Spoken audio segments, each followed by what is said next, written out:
집에서 오늘 장미허브 키다리 삼총사 과감한 대책 마련해 보도록 할게요. 외목대 토피어리를 처음 만들던 초보 시절에 이 아이들을 키를 아주 훤칠하게 키운 다음에 잎을 너무 일찍 제거를 했더니 이렇게 줄기가 가늘고 그 다음에 머리가 작은 형태로 키워졌어요. 이렇게 키운 아이들 몇몇 중에 다행히 절반 정도는 올 여름까지 거치면서 머리 크기를 꽤 키웠거든요. 반면 이 세 아이는 여전히 머리는 작고 줄기도 가늘더라고요. 그래서 이 아이들을 오늘 키를 반 이상 확 줄여보는 시간을 가지려고 합니다. 초창기 시절에 키웠던 아이들답게 빵끈으로 묶여 있네요. 이제 요즘엔 제가 빵끈을 사용하지 않고 벨크로 테이프를 사용하는데 초창기에 만들었던 아이들이라는 걸 입증이나 하듯이 이렇게 빵끈으로 묶여 있어서 빵끈부터 풀었고요. 길이가 몇 cm나 되는지 한번 재어봤더니 큰아이 둘은 27cm, 28cm 가량 되고 이 작은 아이도 무려 24cm 가량 되더라고요. 흙 표면 위로 올라온 길이만 쟀을 때요. 목대가 굵은 외목대 토피어리 같은 경우에는 길이가 30cm 정도 되었을 때 굉장히 예쁜 수영을 갖춰 나갈 수도 있어요. 그런데 이 세 아이 같은 경우에는 제가 서투르게도 잎을 너무 빨리 따버렸던 탓에 줄기가 좀 굵어지지 않고 있기 때문에 이 아이들에게 30cm, 25cm 가량의 길이는 너무나도 밉상이에요. 솔직히 말하자면. 그래서 길이를 좀 과감하게 줄일 필요가 있었던 거죠. 모든 것이 비율이 맞았을 때 가장 아름다운 거 아니겠어요? 키가 큰 것이 아무리 좋은 시대라지만 이 아이들은 머리 크기에 맞지 않게 너무 키만 커서 예쁘지 않아요. 그래서 키를 요만큼 잘라야겠다 생각하고 지금 빵끈으로 표시를 해뒀습니다. 자, 흙 표면 위로 이만큼이 보이게 할 거니까요. 자르는 부분은 그보다 3cm가량 아래를 정했습니다. 자, 어떻게? 이렇게 싹둑.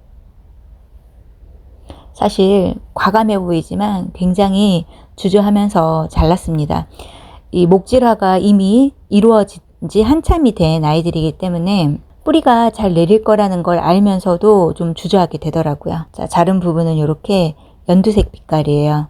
장미허브는 목질화가 이루어졌다 하더라도 굉장히 가지가 부드럽거든요. 안쪽은 이렇게 연두색 빛깔이고 잘라낸 부분도 마찬가지로 이렇게 연두색입니다. 자, 나머지 한 아이도 한번 또 잘라봐야죠.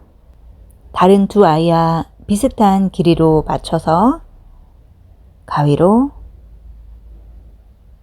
싹둑. 잘라낸 새 아이를 이렇게 한 손에 한 묶음으로 모아봤더니 꽃다발 같기도 하네요. 위에서 내려다보면 이렇게 야무지게 큰 모습이에요.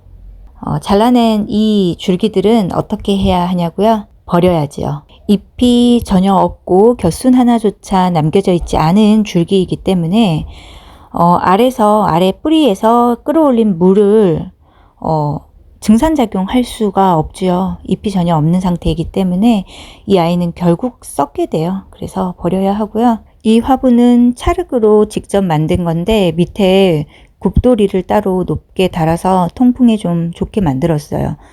바니쉬 칠을 했기 때문에 아무래도 통풍에 신경이 쓰이더라고요. 그리고 나머지 분들 또 원래 심겨져 있던 이 아이는 다시 활용을 했고요.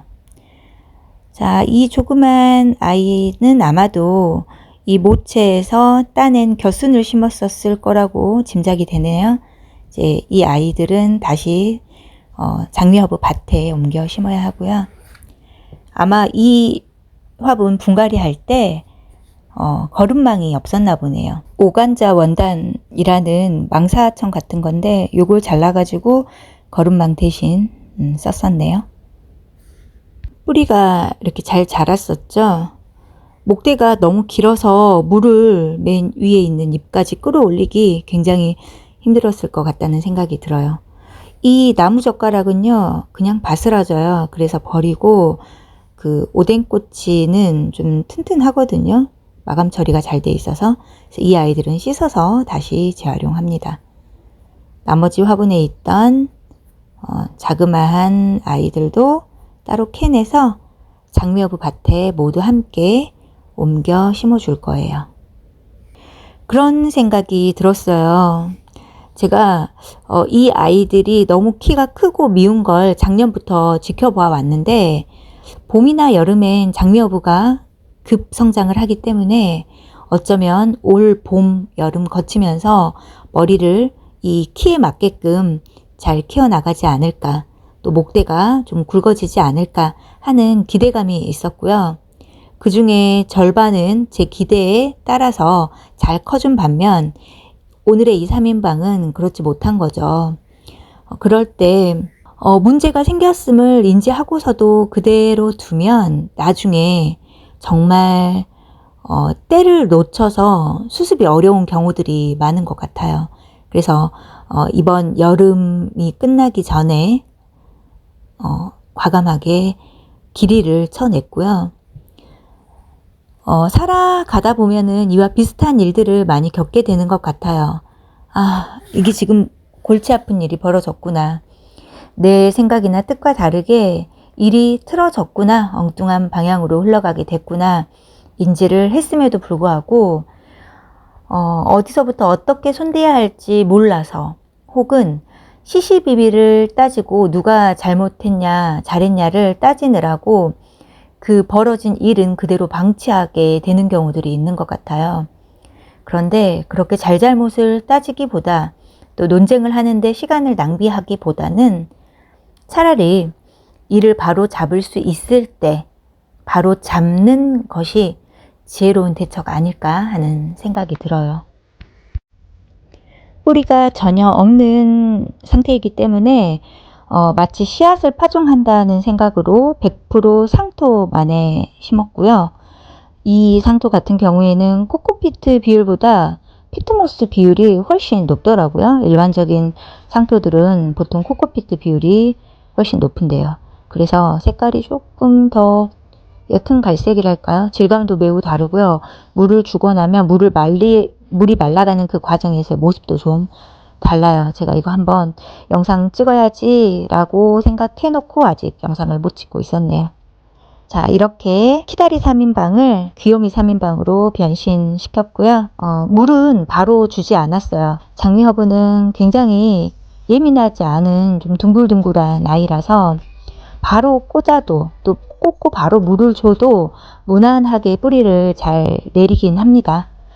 그렇지만 좀 더 몸살하지 말라고 오늘은 이렇게 흙에는 바로 심었지만 물은 다음날 줬어요.